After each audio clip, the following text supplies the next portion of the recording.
Hey everybody, it's Jason Blaha here, and today I want to talk to you guys a little bit about preventing overuse injuries, overuse inflammation, things like that. And some of this is going to be based upon my own experience in the last week or so, so let me put on my +5 hat of weaponsmithing, work on skilling up my crafting a little bit, and let's talk about this. Alright guys, we're seeing some signs already. I'm going to flip in some of my own training footage from this week, from today actually.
All right, and as you guys could see there, I'm pretty much struggling. I'm failing to do a lift that I normally have been doing 5 sets of 5 with, right?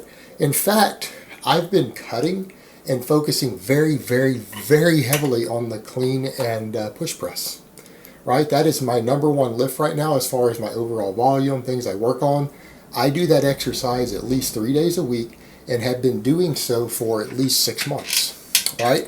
My most important exercise, I've told you guys my overhead work is a top priority for me, deadlift being a second priority, and I've been treating it as such. And in fact, that is my most common exercise. I do more volume with that specific exercise that I'm doing there than anything else. And actually, you guys have seen me increase volume on camera. Because again, I was doing 3x3 with a heavier weight.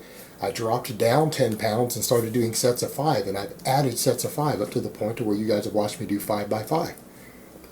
Even starting with 3x5, it got easier and easier. So while I've been cutting and the scale has been going down, because I'm down 27 pounds so far, 23 to go before we reassess, but not getting a lot of extra calories in. Obviously not, because the scale's going down 27 pounds. While continuing to hammer away on this one exercise with a moderately heavy weight and with a lot of weekly tonnage. You guys remember last week I said, hey, I kind of felt like I tweaked the trap a little bit. I didn't do this exercise for a week. So here's what I normally tell people.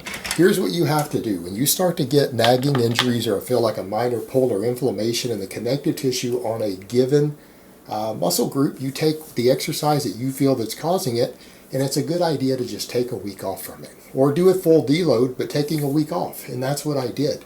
I did other pressing, but I've gone 7 days without doing a clean and push press. 7 days.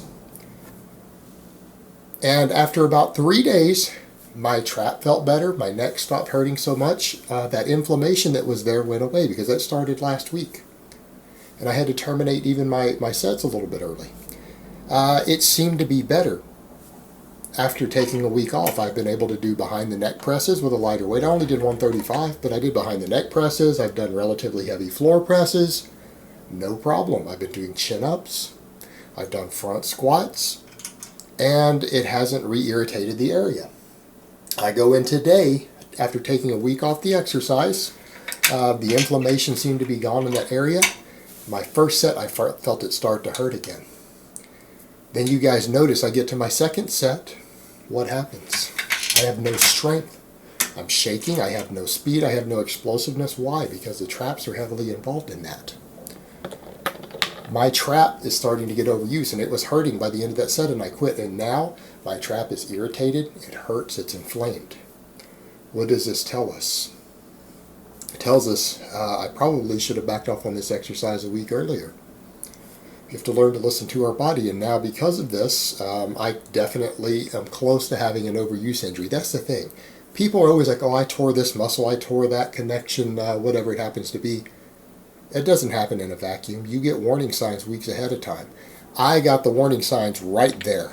I lost strength. I know that I'm cutting. Other presses have gone up. I hit a PR this week on a few days ago on a floor press. My pressing strength is just fine. But I have that trap acting up. Again, signs that I'm about to have an overuse injury. So, what do we have to do when this happens? We have to quit doing the methods that we were using that caused it. And this is prone to happen when you work on the same exercise over and over and over and over, and you beat away at it, and you make decent progress on it, workload goes up on it, tonnage goes up on it. Eventually you start to get sometimes inflammation of some of the connective tissue involved. And in this case, some of the insertion points into my spine on my trap up through here. And I can definitely feel it. And I feel it right now. And so when that happens, you have to adjust your training. In this case, I'm going to have to take out any exercise for a couple of weeks that's inflaming that area. But you know what? My traps have grown. My whole shoulder girdle, since I've been doing this, I've seen it improve. I feel like my overhead pressing strength has improved a little bit, just in terms of being able to handle higher workloads, and that means progression. That means my max will probably have gone up. That area is all improved. That's what I wanted. But now I've reached a point to where I've pushed it so hard for so long that now I have to back off or I'm going to get hurt. And at 40 years old, some of you younger guys are like, well, I can do that. I can get away with that. I'm 40 years old. I can't do that. So what am I going to have to do? The exercises that will really hammer that part of the trap, I'm going to have to take out, or I'm going to have to adjust. In this case, behind the neck presses don't bother it at all. Nothing. I felt nothing. Chest presses. So I'm going to go over, and since I do almost exclusively overhead press, and I've only done in the last 5 months, I would say I've only had 4 sessions where I did any sort of chest press at all. And they've all been pretty much floor press. So I'm going to do a little bit of that because I need my shoulders and my triceps to get good stimulation. And I don't mind a little bit of chest work, so I'm going to do some closed grip bench press or some floor press for a couple of weeks. I'll probably get some closed grip bench pressing or whatever on camera. It might be rough because I haven't done it in probably a year. I haven't done the exercise, but you know what? I'm going to work on it a little bit. I might as well. It'll improve my pressing strength. It'll improve my overhead press again. So I'm going to do a little bit of closed grip bench press maybe. Do some behind the neck presses for volume. How about my deadlifts? I might start doing some speed pull again because, again, deadlifts can pull on that same area. They could cause it to be inflamed further. They can end up causing a tear if I go too heavy. So instead of relatively peak heavy sets, 5 reps, I may cut down and do some speed work. I might do 400 pounds and do speed work for a couple of weeks. My deadlift isn't going to regress from doing that. It'll be just fine. In fact, I went 3 months without touching anything over 400 pounds, over 405, right in that range. I went 3 or 4 months, did nothing but accumulation work, speed work, and went right back to pulling over 500 pounds for reps. Just went right back to it with no problem. So it's going to be fine.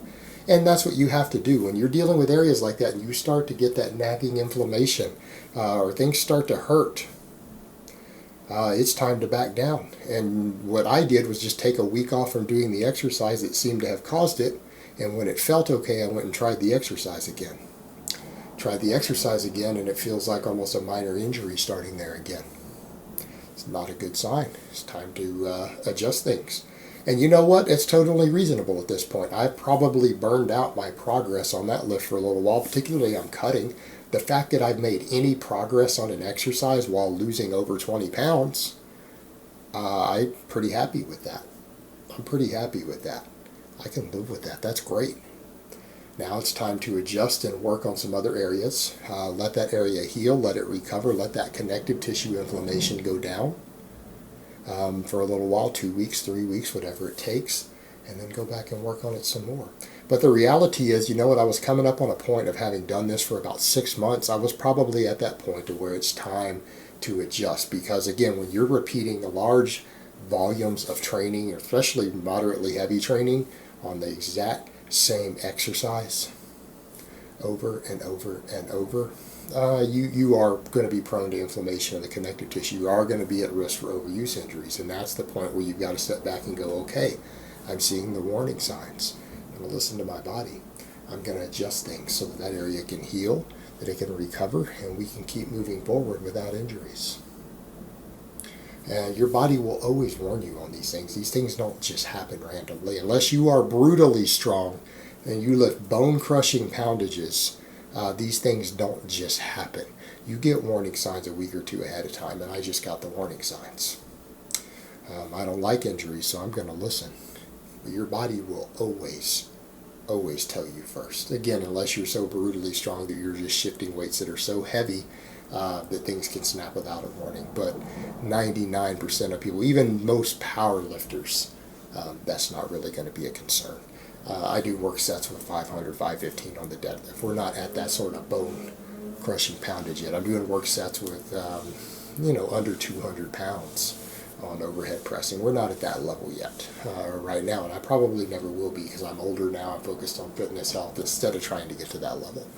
So it shouldn't really be a concern. For most people, you'll get warning signs. You'll get a workout or two that are going to warn you before something snaps. You just have to pay attention and listen. All right, guys, but that's really all I have to say on that today. I hope it's been informative, and I will talk to you guys next time.